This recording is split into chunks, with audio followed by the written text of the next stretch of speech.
Make sure that you are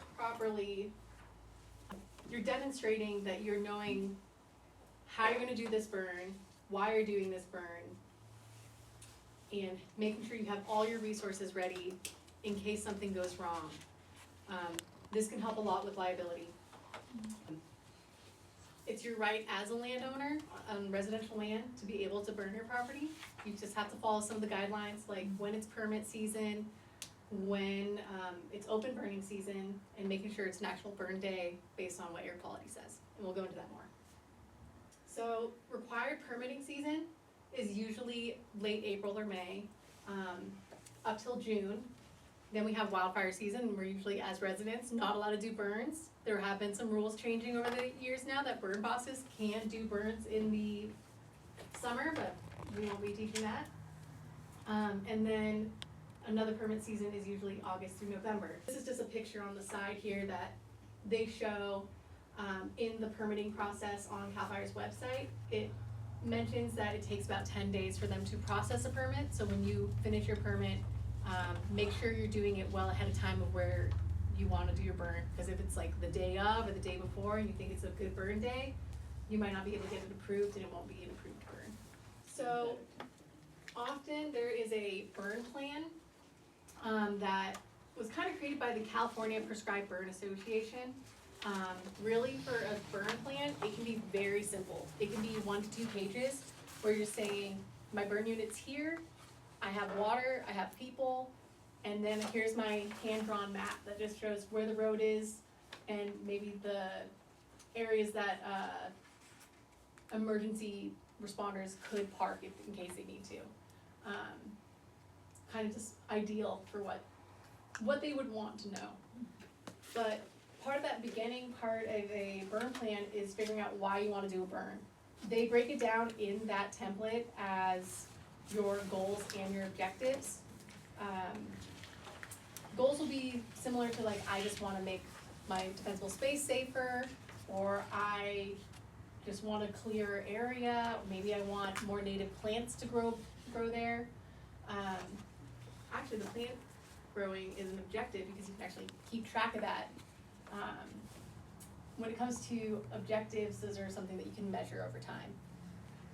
So whether you have a lot of leaf litter, like a foot of leaf litter, and your goal is to reduce that by half, so it's only 6 inches of leaf litter, that's something you can measure over time. And you don't necessarily have to show any proof that you're doing any of these measurements, but you're trying to let them know, like, these are my plans. So those are some of those main examples. Usually when we're working with landowners, these are kind of the top 3 objectives or goals that people want.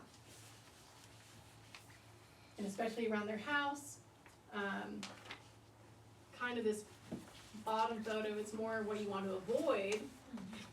And so you're trying to make it like this so it doesn't look like that. As well as just kind of clearing out. There's been a lot of places I've been where they have tons of little cedars and saplings, and they know that's not necessarily either healthy or it's dangerous for fire behavior. So letting CAL FIRE know that that's what you want to remove. And really what they're mostly looking for is that you have cleared your unit of anything that potentially could make that fire escape the unit and go out of control. Another key part is just knowing where you want to burn. We kind of teach this also in our Prepare to Burn workshops, but having an idea of an area that, especially for your first burn, is going to be a low and slow burn. It's nice to have it where you have easy access to water. Maybe a driveway is already a control line, and probably not, adjacent directly to your neighbor's property line. They might not enjoy that unless you talk with them and they're also for it. But making sure it's in an area that you feel comfortable as your first burn. What is considered a super small burn? Like, when you look at my situation, which is probably close to an acre. I would probably say just under an acre. And that's mostly because when you're at an acre or more, you have to have an air quality pollution permit. So another part of your burn plan You have to mention what kind of vegetation you have, because in case the fire goes out of control, they wanna know how reactive that fire might be. If you're in a huge field of just blackberry and Scotch broom, that's probably gonna be a pretty wild fire, potentially fast growing. So they wanna know what kind of vegetation. It's also good for you to know, just so that you have an idea of how that fire is going to behave. So in pine mixed conifer forests, those are adapted and want to burn. Longer leaf pine needles, those tend to want to burn and burn other things around it by dropping their pine needles in other vegetation. Some of those shorter needle ones, like the firs, they're not as adapted for fire, but fire likes to burn their populations down over time, and now we have a huge influx of them. So they do burn really well. Yeah, if you have grass, if you have a lot of dry, dead forest leaf litter, both of those kind of burn hot. Grass will burn hot, but it will burn fast and then cool down really quickly. So just considering what kind of vegetation you have. So with that, in your simple, if you do a simple burn plan, you're mostly just saying if it's a grassland, an oak woodland, you can be very general. If you want to be more in depth, especially if you're writing with the standardized for the more basic burn plan, you're probably describing more about the different layers. I made this kind of poorly, with a lot of stock images, but you're considering the duff layer, which is all that decomposing vegetation. When you have to scrape your control line, you have to scrape it down to this bare mineral soil. You're considering how much leaf litter that's still dry and not decomposed on top. You're considering your mid-story fuels. And then you have your upper story or your canopy. So you're kind of considering what's there, what can potentially burn here, which might burn this plant, which potentially is tall enough to be a ladder fuel and help fire move up into your canopy. So you're kind of trying to give them an idea of like, what kind of forest are we expecting in case we have to arrive on scene or just feel safe with your burn plan. So potentially you might have it be that it's not that much stuff, or maybe you have some mid-story fuels, but they're not really underneath the canopy. Maybe everything's really well spaced out. Or maybe you have one of those pictures shown where it's just a wall of vegetation. How you're describing it, they might say no. And I don't know if I already prefaced this, but when you submit your burn plan, and it takes 10 days to approve, that's potentially taking 10 days for them to arrive at your place. They'll set up a site visit and inspect your burn unit and make sure that everything matches and that you're good to go. And then from there, you'll have your burn plan, which should last a year, as long as you're not burning in wildfire season. So this is kind of the details I go through when I do a site visit. I'm checking how deep the duff is, leaf litter, what different vegetation, if there's logs or stumps, seeing how much of a danger those could be, because those roots could potentially burn and then swing back up with a fire if those are burning. Just so we get a more in-depth burn plan. This is even more in-depth. We don't really have to talk about this. Some people might be curious. It just says fuel models in the description. This is for a way more technical burn. This is something that's more for agencies, but if you're curious, they have different fuel model numbers that correspond to different types of landscapes and vegetation. Like this one I think is for somewhere in Florida. So Diego, maybe that's more important to you because you to deal with the more technical work, but you don't have to worry about this if it says fuel model. You don't have to have this unless you want to, or just show off that you understand those fuel models. This is still part of that project description. So besides just describing the vegetation that's within the unit, you're also describing what's on the outside and directly outside of it. That's in case it escapes, because you might have a very cleared unit, but then right outside of it is just that wall of vegetation. And if an ember catches in there, that's not good news. We also talk about the slope, just because slope can affect how that fire is gonna behave, which way it's gonna wanna go. So if you had a hill and your burn escaped uphill, what's that vegetation looking like? Aspect is, and I'll show this picture by itself, is which way that part of that topography is facing with cardinal directions. So it tends to be that northern aspects and I believe eastern aspects tend to get more shade in the northern hemisphere when the sun goes around. It tends to get more shade, and so the moisture tends to stay there, and so the vegetation just grows really heavily.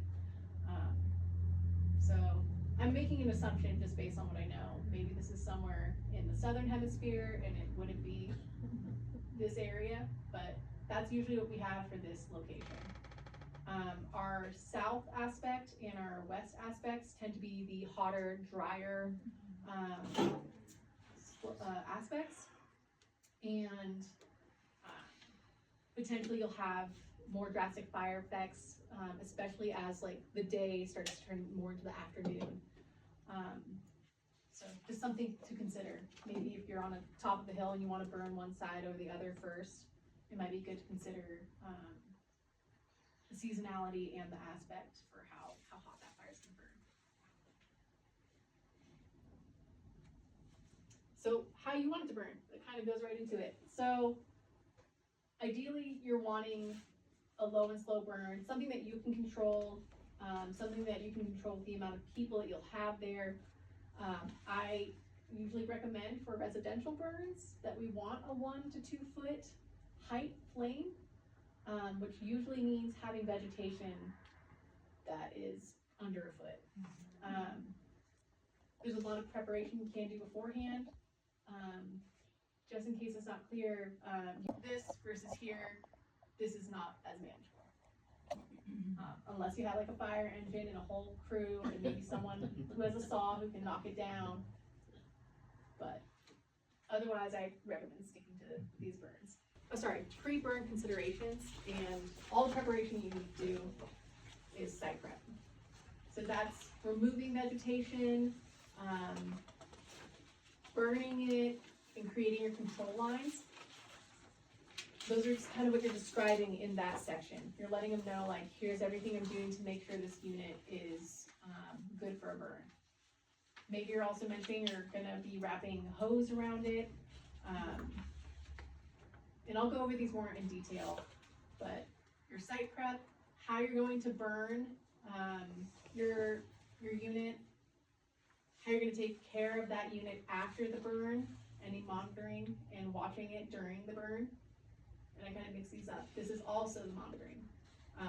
But sometimes we usually put in our burn plans that the landowner is checking on that unit for like 2 or 3 weeks, just to make sure that everything's good, especially if we get some drier weather after the burn. So I had some previous burn workshop people recommend talking more about the tools during the burn plan writing. So these are just some of the equipment. You don't have to mention these necessarily in your burn plan, but just some good equipment for doing your fuels reduction. We recommend, like, especially near trees that have like cat faces or wounds or sap, it's good to clear around the bases of them.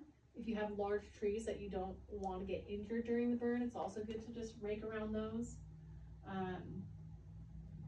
There's also burning ways so that you can light fire so that it reduces the chance of it killing off the root system of those trees. Are there, Yeah, this is just more of those tools. If people have questions on different tools or what they can be used for, just let me know. Deciding when you do your burn, this is part of part 3 where it says your prescription.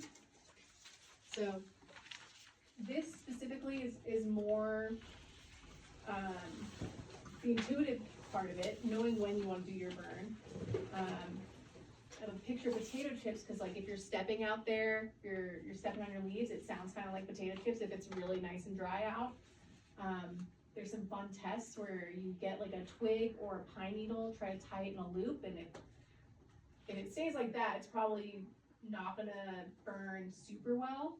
It's probably gonna be a little smoky because it still has moisture.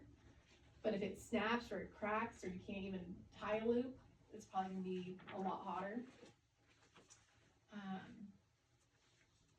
And yeah, making sure that you have the right kind of vegetation for that area. So sometimes we'll do burns in the winter when it's already had some rain.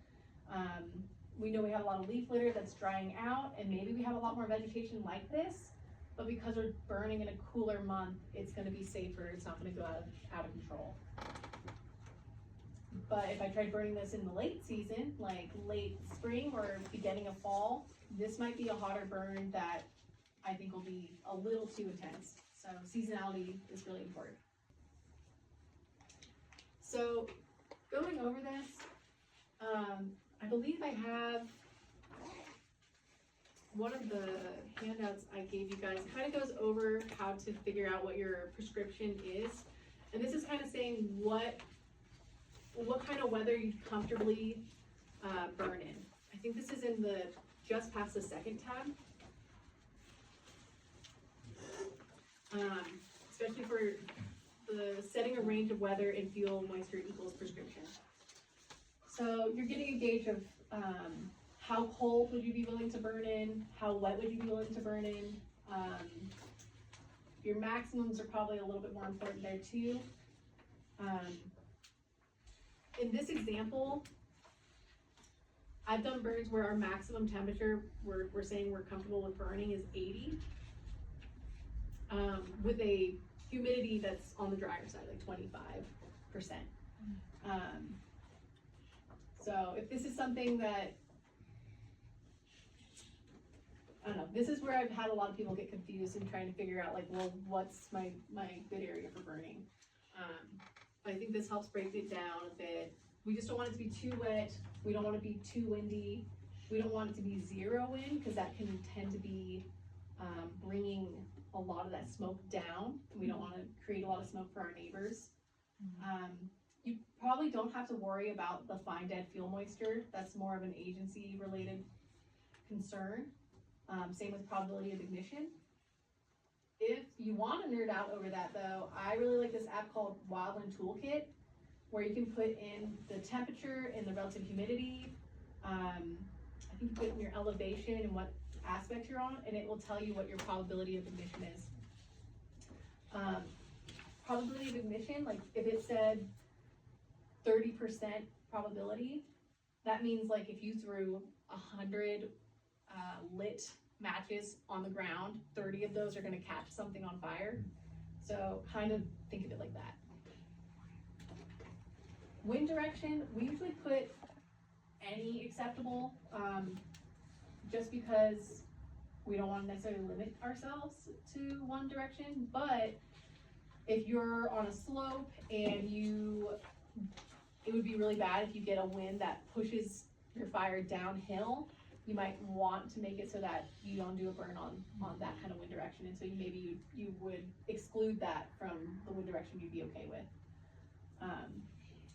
Seasonality of burn, I usually just say that I'm wanting to do a burn during either open or permitted season. Basically, just promising I'm not planning on a wildfire season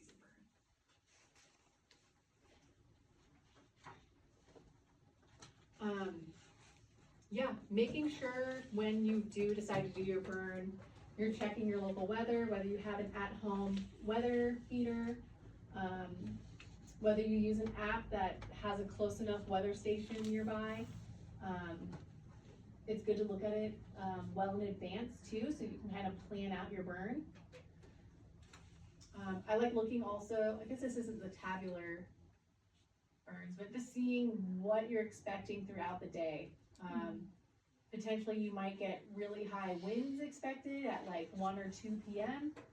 And so maybe you're hoping you'll end your burn by then, but if it's supposed to ramp up a lot, you might not even want to do a burn that day. So it's good to keep track of how will things stay within your prescription. and whether there's a concern.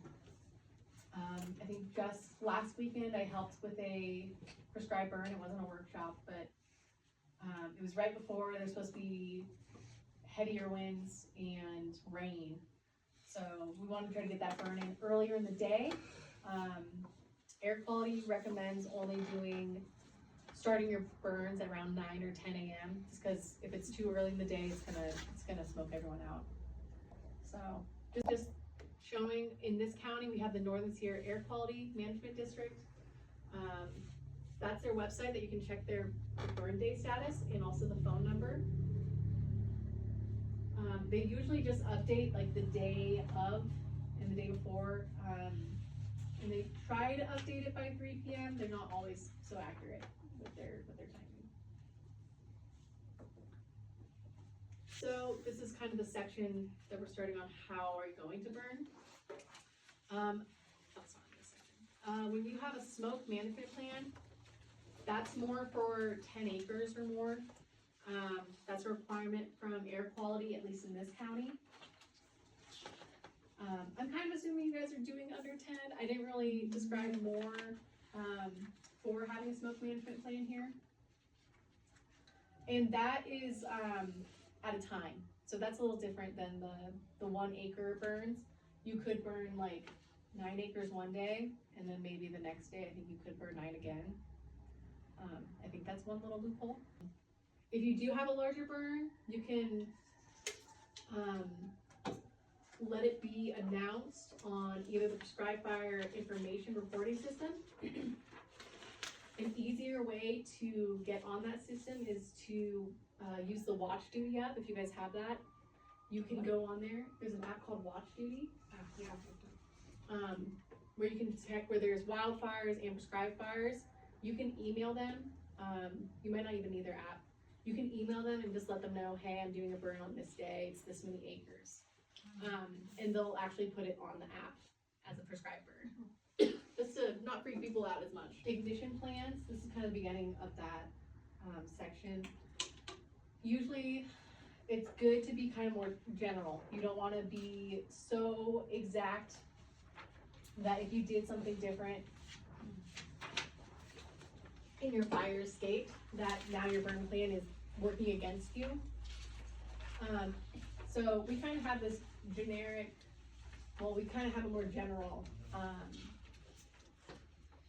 plan that we set up where we're just saying we're burning in a representative area. Maybe it's a little bit in the sun.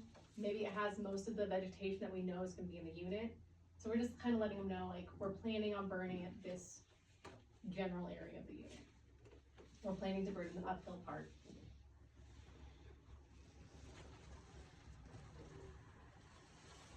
This one's a bit wordy. You guys don't have to check it all out.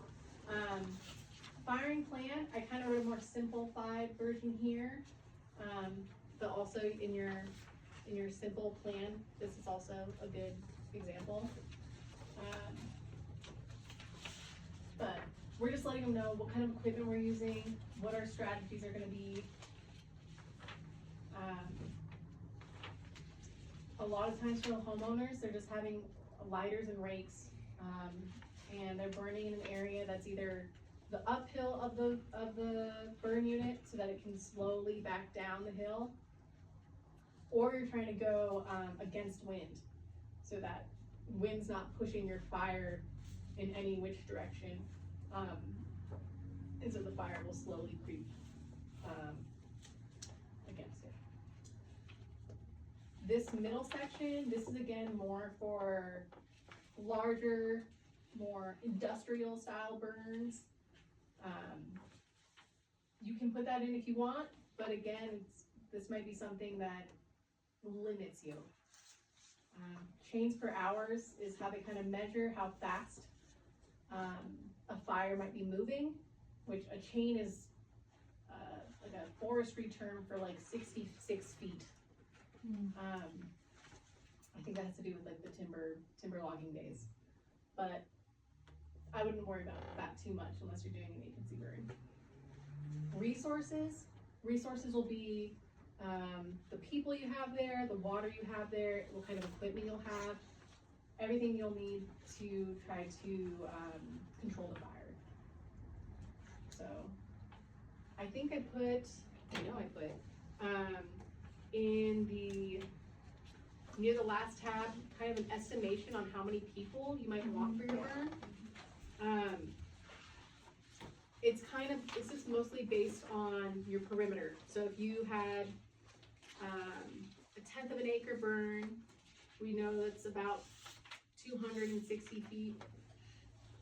We just divide it by like having a person every 75 feet. The more experience you have, the more you can kind of spread that out. Or if it's like one where you guys can see each other easily throughout the unit, you can decrease or increase the number of people. So that's just kind of an idea. The more experience you get, the less people you can kind of need, if you have the right resources as well. So the minimum is 4.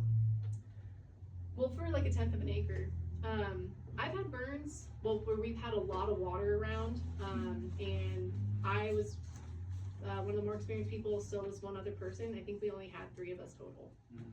So, and it was for 1/2 an acre.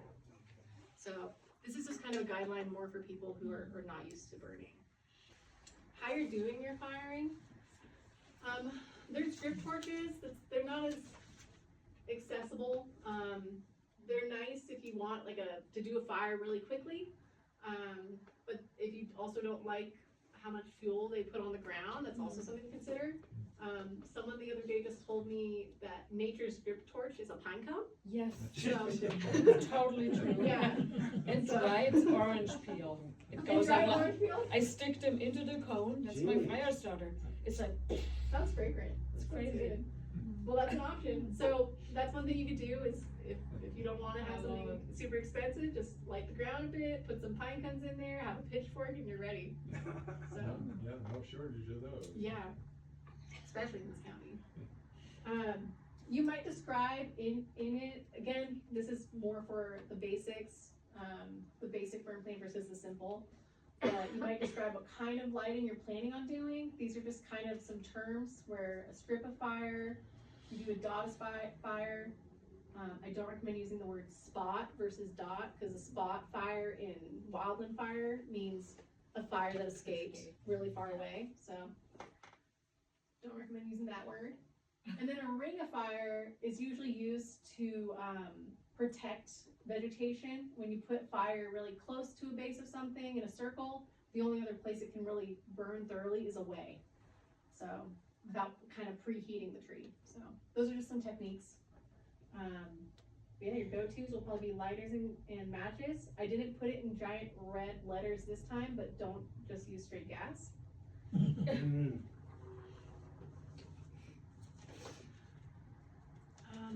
Water also. So I think I did another slide on this as well. But you want to make sure you have enough water that can go into the unit, outside the unit, that you have enough water pressure, potentially if trees are catching on fire. A backpack pump can be pretty helpful, but having like a plumbed line of garden hose around with like a nice nozzle that can spray pretty far will be good enough. Some people have water trailers. That's also a big bonus. If you have a neighbor that has a water trailer, get on their good side. Or maybe you have like a pump nearby as well. IBC totes, these hold about 275 gallons. Those can be really nice to have. You just have to make sure they're in an area where you can fill it with water first. So if you are worried about how much well water you have, or maybe you have a pond nearby, but it'd be easier just to have this water come out of this instead. Would you throw a pump in the top there? I usually throw it, yeah, I do. So I'll have like a Honda pump that I attach to the side, and then I put, or no, I don't attach to the side. I usually put it in from the top, just because these usually have like a bizarre latch-on style for a pump, and I don't have those fittings. Or having, well, if you put this in the back of your truck, just be mindful of how much weight your truck can handle. You might not want to fill that all the way up. Yeah, Yeah. yeah. Same with the trailer. Like if you just want to put it on like a small utility trailer. But we've had burns where we staged one just uphill, And we slowly filled it over like 2 or 3 hours because we didn't have that much water pressure. So just something to consider.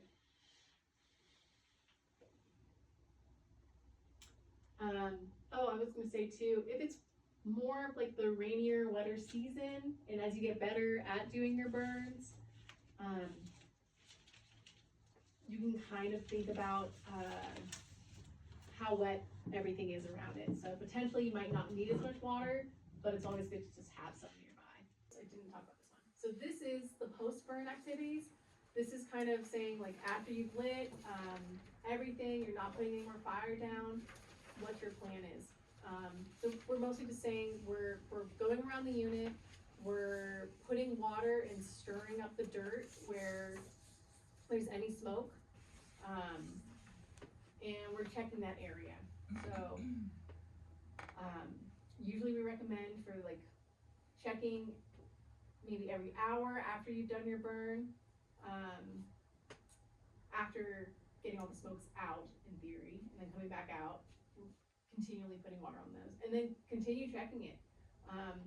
But it's also really nice to plan a burn when you know there's gonna be rain. So like I helped with that burn that was on Sunday, and we had a little bit of rain that night, but then we had some windy Monday, but then Tuesday, and I guess yesterday, had a bit more rain.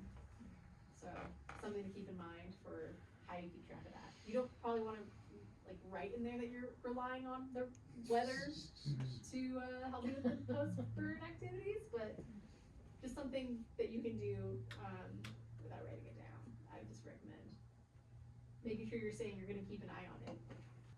Who you plan to call. So there's people way before your burn, like your neighbors, whether you're calling them via phone or you guys have a Firewise community way of notifying each other, or email, just letting people know like you're planning on doing a burn this week or something, just so that they're not freaked out. Maybe they can plan a vacation so they're not in the smoke, or they'll just try to avoid being there, or they'll help with the burn. Just to let them know.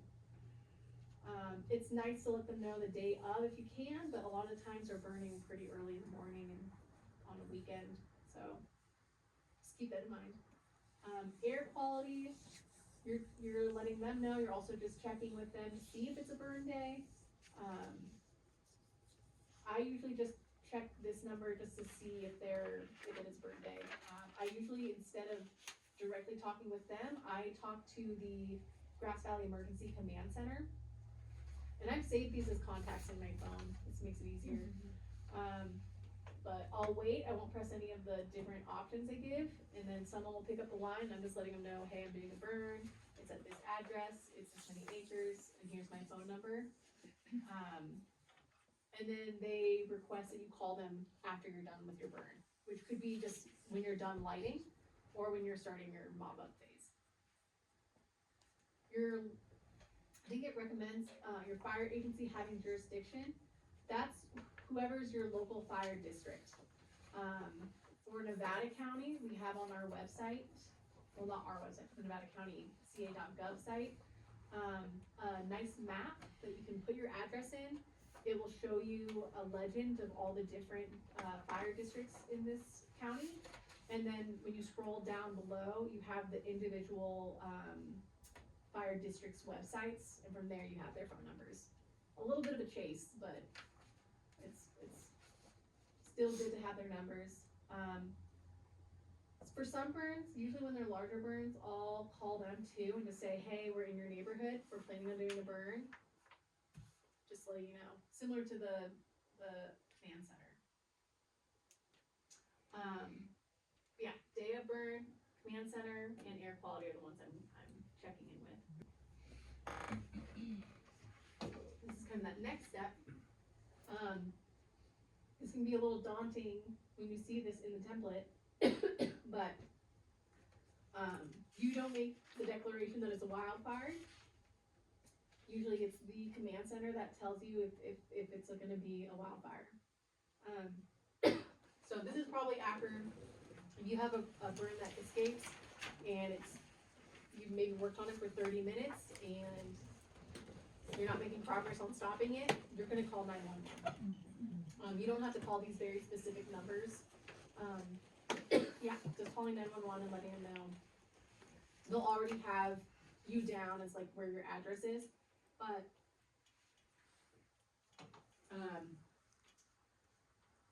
this section here is kind of to help you think straight if the fire is escaping, kind of things that you can tell them about the fire.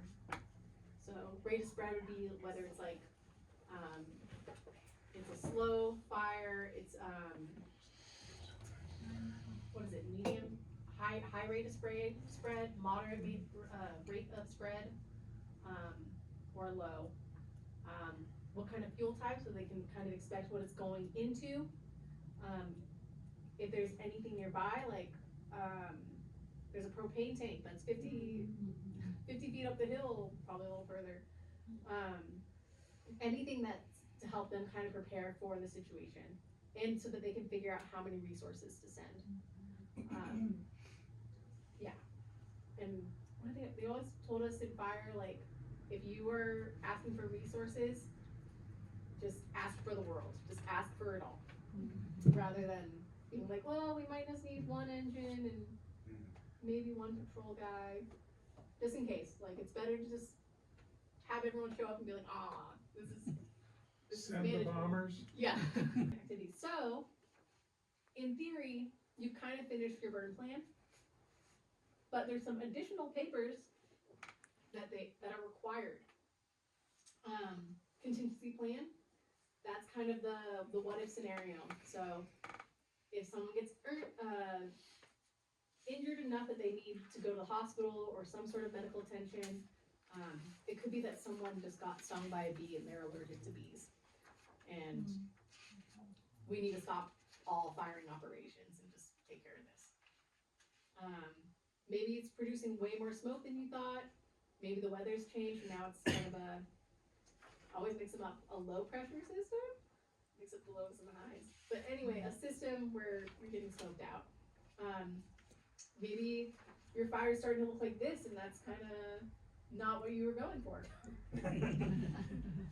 Then there's also if your fire escapes. So kind of two of these situations would be more stopping what your plans are, like stopping the whole firing operations.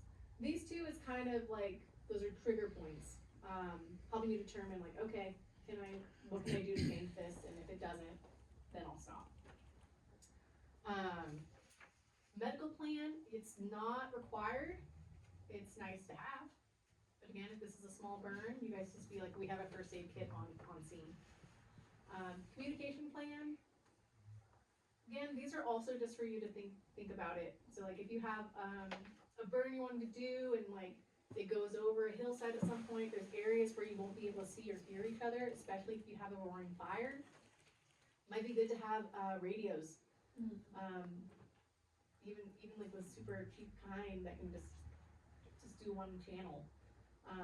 Just so that you guys can keep track of what's going on, or if someone did trip, fall, or a snag fell, like a standing dead tree fell on them or something, you wanna be able to know what's going on. Management action points, I have never witnessed actually. I don't think I've seen those on agency burns either. So this is where my experience falls flat. Briefing checklist, that's kind of goes along with what's called an incident action plan, but you're kind of going over what you're planning on letting people know. So if you're having a big potluck on your burn, and you're letting people know like, hey, here's the burn unit, here's where our water is, here's our first aid kit, here's our bathroom, check. Something like that. It can be more thorough, it can be more like, here's also your emergency plan, kind of letting them know what you're planning on. Safety plan, escape routes, having a safe area, but again, this is for more extreme burns. Even though there's like risk management activities, then there's other attachments, and that includes your map. So that is very required. A go, no-go checklist is this list here, where you kind of go through this and make sure that everything is still good to go. I think I printed that 3 separate times. in your guys' folders, for better or for worse. But basically, you're making sure that everything has been done, you've called people, you've let everyone know that you're going to do a burn, you've made sure all your lines are still clear of leaf litter, you have your water plumbed and ready, you're within your weather prescription. Basically, if you have any no's, you're saying you're not gonna do this burn. Maybe you did your test fire, like you did a fire where you're seeing if everything's behaving how you expect it, and it's a little bit too much. That's also a no, so you'll stop there too.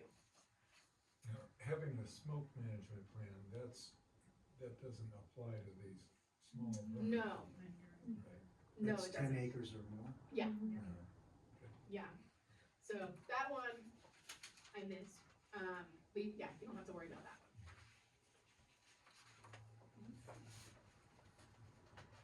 Your map, so it could be, yeah, just as simple as this. You wanna make sure you have your address, roads around the properties. So this one was Tyler Foot Road. This is probably the parcel line. Where your estimated burn unit is, any structures that could be important, maybe you're noting like, my propane tank is right here. Yeah, where you have water, where people could park, and maybe there's other hazards, maybe there's a bee's nest that's right in the unit, or, a dead branch that overhangs the control line, and you have people that are over, who are gonna be walking from the control line, wanna make sure they're safe. This is just helpful to have, and makes it easier for any emergency responders to come in and know where to go. Or where they can fill up on more water. Here's a more advanced map. You can go, if you're in Nevada County, wrong button. You can go to, basically I just searched up Nevada County My Neighborhood Map, and it shows me this link. You can put in your address, and it will show you what your parcel looks like. There's different types of layers where you can do topographic, you can do satellite imagery throughout the years, or you can do satellite imagery with the road name on it. And from there, I add extra stuff, like I draw out the units. But we have these burn units kind of dialed out. It's hard to see, but I put these little images here that are supposed to be the water access, and then the structures, as well as some of those burn units. So that's if you want. So if you are in burn permit season though, I've noticed going through the permitting process, if I say, no, I don't have a burn plan, they still want a prescription. So they still wanna know the maximum wind speed you'll burn in, the maximum temperature you're willing to burn in, and the lowest humidity that you're willing to burn in, as well as the direction of wind. I haven't successfully seen anyone get a permit without having a burn plan. You're talking outside of, No, this is permit season. This is part of the permit process. So that part's been a little confusing for me, because every time I talk to CAL FIRE, they wanna have a burn plan. But for some reason on their website, you can have it where you just put this prescription in. So, a little funky. I might actually call Sean Entz at some point and see. But just make sure you have your weather prescription. So consider. But yeah, burn plan maximum. Don't write down anything you're not planning on doing. That's when it can be used against you. So it's just good to be general, just so you have proof. And even though they say on here that you can just fill this out, if they show up and something goes wrong, I think that increases liability. Do we have